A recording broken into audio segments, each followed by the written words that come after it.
Što je manje figura na tabli, snaga slobodnog pešaka je sve veća, rekao je čuveni Capablanca. Dobrodošli na novo druženje u kome ćemo pogledati 9. partiju iz serijala najpoučnijih partija ikada odigranih. Gledajući ove partije iznova i iznova naučit ćete kako da steknete određenu prednost i što je još važnije iskoristite tu prednost. Interesantna stvar se događa veoma često. Nekada nismo ni svesni da se određena prednost pojavila na tabli. Pojavila se, ali je nismo prepoznali i naravno da je nismo iskoristili. Da se to ne bi dešavalo, pogledajte ovaj serijal ponovo. Link će biti u opisu videa. U današnjoj partiji koju su odigrali Bobby Fischer, bivši svetski prvak, i Hans Berliner, profesor kompjuterskih nauka i svetski prvak u dopisnom šahu, vidjet ćete kako je Fischer stekao malu pozicionu prednost u vidu slobodnog pešaka i kako je svaki njegov potez bio usmeren u cilju da taj pešak stigne na 8. red. Fischer je partiju započeo potezom E4. Berliner se odlučio za Aljehinovu odbranu, koju je prvi put na ozbiljnom takmičenju igrao Aljehin protiv Steinera 1921. godine u Budimpešti. Do tada se smatralo da je ovaj potez gubljenje tempa jer omogućava belom forsirano zauzimanje centra pešacima. Međutim, Aljehin je dokazao da ovi pešaci nisu toliko snažni i da vrlo lako mogu postati mete crnom. Fischer je partiju nastavio potezom E5, skakač D5, D4 i sada Berliner odigrava potez D6. Međutim, ovdje želim da vam skrenem pažnju na nešto što se često dešava.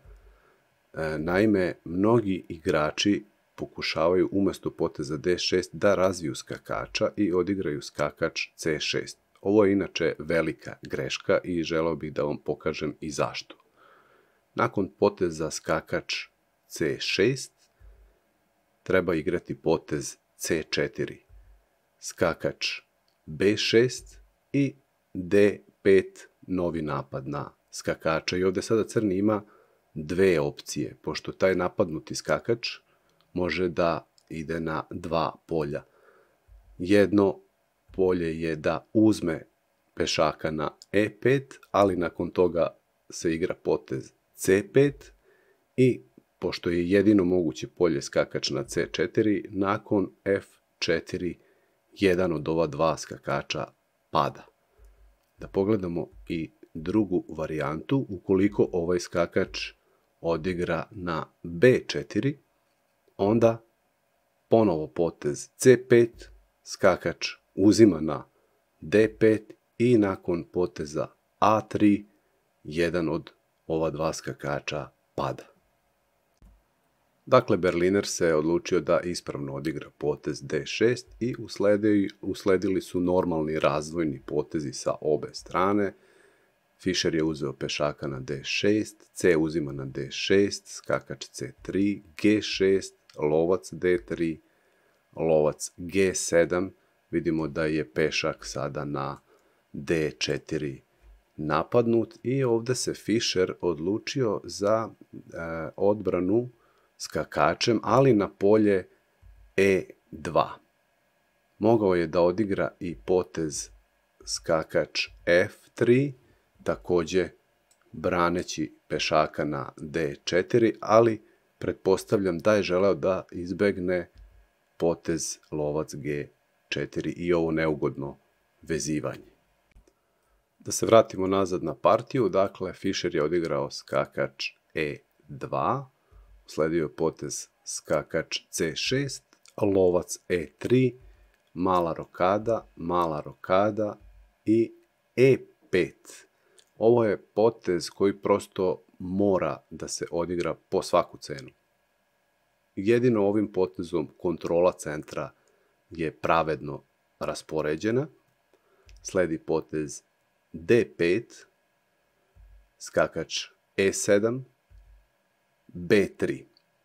Fischer ovdje povezuje ove pešake i pravi jedan veliki pešački lanac. ali sa druge strane oslobađa lovca na D3 obaveze da čuva pešaka na C4 i eventualno ga kasnije upotrebi za napadačke akcije. Crni igra skakač D7, skakač E4, skakač F5, lovac G5, F6 i lovac se vraća na D2. Pretnja belog je očigledna. Beli želi da odigra G4 i napadne jedinog čuvara pešaka na D6. Najbolji način da se dočeka ovaj potez bi bio dama C7, nakon kojeg beli ne bi smeo da igra G4, jer crni ima potez skakač H4. Možda bi usledilo skakač sa 2 na C3, F5, skakač G5, skakač C5, lovac E2 i crni bi ovde zauzeo prostor i bio u značajnoj prednosti. Međutim, crni je ovde odigrao potez koji je prelomio partiju i omogućio Fischeru da kreira slobodnog pešaka. Berliner je odigrao skakač C5. Fischer je odmah uzeo skakača, pešak uzima na C5 i kreiran je slobodnjak. I sada, kako iskoristiti ovu prednost koja se iznenada pojavila? Kao što vidimo, belopoljni lovac je loša figura, takozvana loša figura. Napravit ću poseban video loša figura u odnosu na dobra figura. Zašto je belopoljni lovac loša figura? Zato što se svi ovi pešaci nalaze na belom polju i oduzimaju manevarske sposobnosti ovom lovcu. Znači, on se nalazi unutar ovog pešačkog lanca. Šta radimo kada imamo loše figure? Loše figure treba da razmenimo za protivničke dobre figure.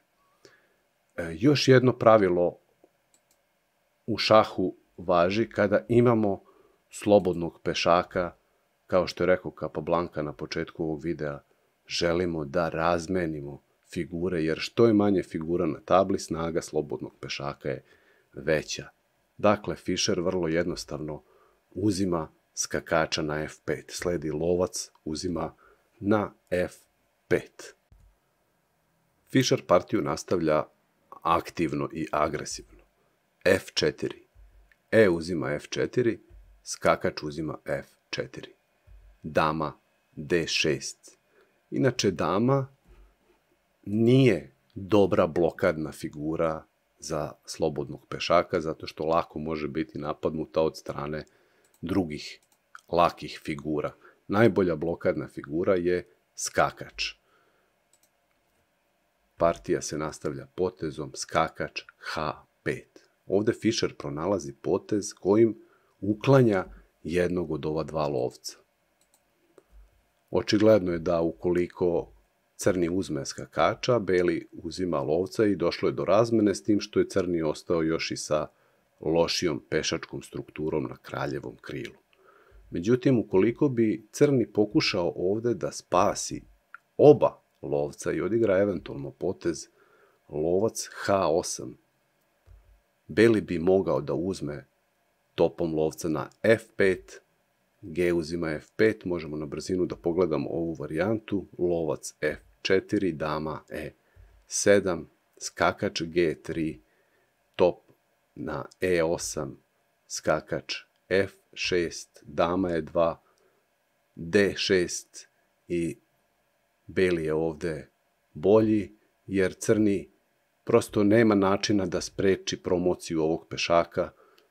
U ovoj poziciji, ukoliko bi sada odigrao recimo top na F7, usledilo bi skakač H6, šah, šuh, ili ukoliko bi odigrao kraljem na F7 i pokušao da priđe pešaku, ponovo skakač G, odnosno H6, kralj E6.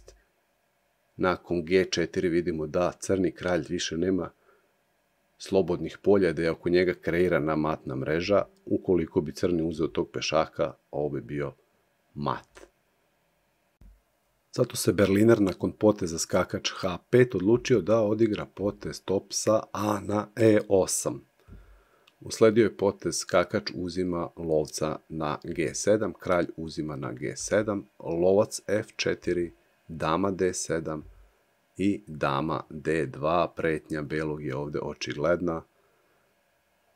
Crni odigrava top F7, lovac H6 šah, kralj G8, top sa A na E1, top sa F na E7, top uzima na E7, dama uzima na E7 i Fischer odigrava H3. Verovali ili ne, ovo je odličan i jak napadački potez. Ideja je da nakon G4 pešak na F6 postane meta belom. Usledio je potez dama E4.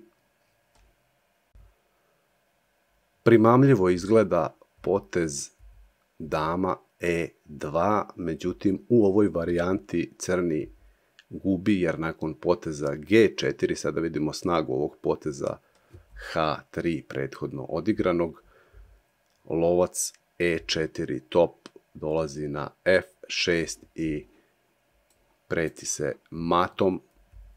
Nakon top G2 kralj F1 i mat ne može da se zaustavi. Da se vratimo na partiju, dakle Berliner je odigrao dama E4, usledio je potez dama F2. Dakle, Fischer nije želeo da povuče potez G4 pre nego što dođe damom na F2. A zašto? Ukoliko bi Fischer povukao potez G4, Berliner bi mogao da uzme tog pešaka i došli bi do situacije kada crni ima večiti šah i bio bi remi. Ukoliko bi Fischer pokušao da izbegne taj remi, mogao bi čak lako i da izgubi partiju. Jer gde bi sada igrali kraljem ili šta biste odigrali u ovoj poziciji? Ukoliko odigrate recimo kralj H1, usledilo bi top E2 i beli bi morao da da damu da bi sprečio mat. Ili ukoliko bi odigrali, na primer, kralj H2, onda bi usledilo top E2 šah i pada dama. Ili recimo dama G2, u tom slučaju crni bi imao večiti šah koji ne može da se zaustavi, čak u ovoj situaciji bi izgubio beli. Dakle, vrlo neugodna situacija koju je Fischer želeo da izbegne i zato je odigrao potez dama F2. Usledio je potez dama E7. Sada sledi potez G4. Lovac D3 i nakon ovog poteza svaki sledeći potez Fischera je kao udarac čekićem. Top D1, dakle top dolazi iza slobodnog pešaka. Lovac E4, sledi prvi korak pešaka ka 8. redu, dama E5, lovac F4, dama C3, a zatim i drugi korak pešaka prema 8. redu.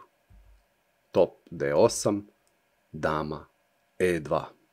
Crni ovde izgleda da ima interesantnu kombinaciju, međutim, pogledat ćemo je. Kombinacija je ako dama uzme na H3, beli uzima lovca, sledi šah, kralj F2 i beli gubi topa.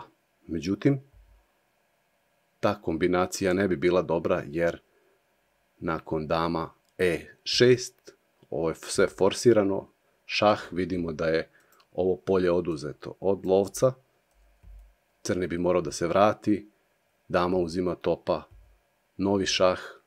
novi šah, dakle sve forsirano i beli bi dobio ovu partiju. Iz tog razloga, nakon dama E2, Berliner je odigrao potez dama F3. Fischer je prihvatio razmenu dama i nakon ovog poteza crni je predao. Možemo pogledati eventualni nastavak. Ako lovac uzme topa na D1, sledi lovac uzima na D8. Kralj F7 i sledeći potez je promocija pešaka u damu, jer vidimo da kralj ne može da priđe pešaku i da ga spreči u promociji. Nadam se da ste i iz ove partije nešto naučili. Zahvalio bih se svima na otvorenim komentarima koje ostavljate. Naročito me raduje kada razvijete diskusiju. Želim vam puno novih pobeda i vidimo se uskoro.